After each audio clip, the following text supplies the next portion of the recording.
At Sun, our priority is to support students' dreams and hobbies. Congress పార్టీని బలోపేతం చేసుకునే అవసరం మనందరికీ ఉంది. మరి ముఖ్యంగా ఆంధ్ర రాష్ట్రానికి ఉంది. ఎందుకంటే గత 11 సంవత్సరాలుగా బీజేపీ అధికారంలో ఉంది. మోడీ గారు ప్రధానమంత్రిగా ఉండి కూడా విభజన హామీలలో ఏ ఒక్క హామీ అయినా, ప్రత్యేక హోదా దగ్గర నుంచి మొదలు పెడితే ఏ ఒక్క హామీ కూడా ఈ రోజు వరకు ఆంధ్ర రాష్ట్ర ప్రజల చేతుల్లో పెట్టింది లేదు మోడీ గారు. ఈ పరిస్థితుల్లో ఒక్క కాంగ్రెస్ పార్టీ మాత్రమే విభజన హామీలలో ఏ ఒక్క హామీ నెరవేరాలన్నా కాంగ్రెస్ పార్టీ, రాహుల్ గాంధీ గారు ప్రధానమంత్రి కావాల్సిన అవసరం ఉంది. అందుకే కాంగ్రెస్ పార్టీని బలోపేతం చేసుకోవాల్సిన అవసరం ఉంది. 11 సంవత్సరాలు అయింది. విభజన హామీలలో ఏ ఒక్కటి అంటే కనీసం ప్రత్యేక హోదా అయినా, లేక పోలవరం అయినా, రాజధాని అయినా, కనీసం ఉన్న విశాఖ స్టీలు ప్రైవేటైజ్ కాకుండా ఆపుతాము అనన్న ఒక్క మాట కూడా ఇంతవరకు మోడీ గారు చెప్పలేదు.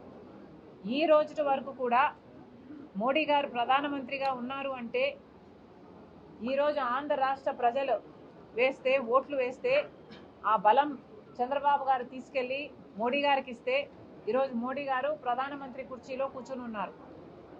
మరి ఆంధ్ర రాష్ట్ర ప్రజలు వేసిన ఓట్ల వల్ల, ఆంధ్ర రాష్ట్ర ప్రజల నాయకులు చంద్రబాబు గారు ఇచ్చిన మద్దతు వల్ల ఈరోజు మోడీ గారు ప్రధానమంత్రిగా ఉంటే కనీసం ఇప్పటికైనా మోడీ గారు ఆంధ్ర రాష్ట్ర ప్రజల గురించి ఆలోచన చేస్తారు, ఇప్పటికైనా మనకు మేలు చేస్తారు అంటే ఇప్పటి వరకు కూడా 1 సంవత్సరం దాటిపోయింది.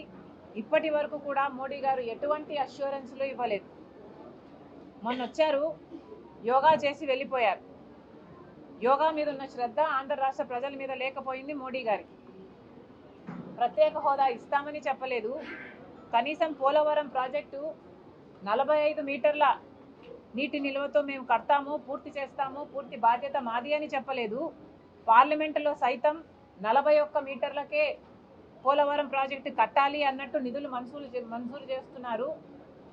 ఫైనాన్స్ మినిస్టర్ ఈ మాట పార్లమెంట్లో చెప్పినప్పటికీ కూడా మాకు 41 మీటర్లు అయితే ఇది గ్రావిటీ ప్రాజెక్టు కాదు, ఇది లిఫ్ట్ ఇరిగేషన్ ప్రాజెక్ట్ అవుతుంది, మాకు పోలవరం 45 మీటర్స్లోనే నీటి నిల్వలో కావాలి అని ఒక్క పార్లమెంటేరియన్ కూడా నోరు విప్పి మాట్లాడలేదు.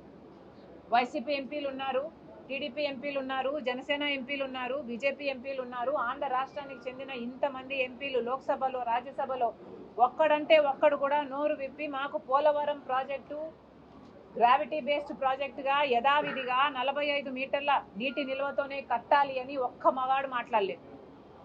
ఒక్కడికి దమ్ము లేకపోయింది.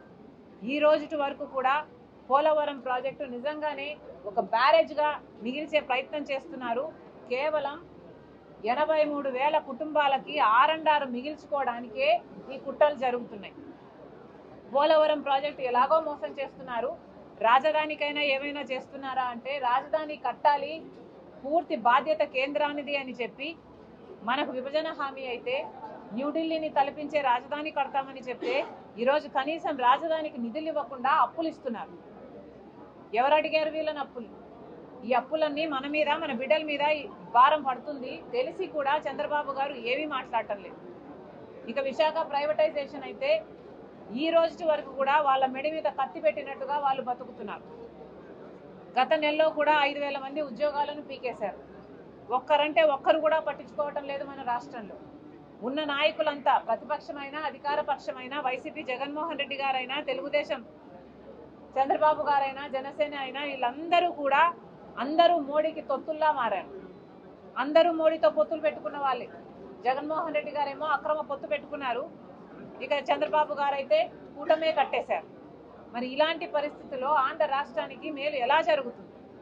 అందుకే ఈరోజు కాంగ్రెస్ పార్టీ బలపడాల్సిన అవసరం ఉంది.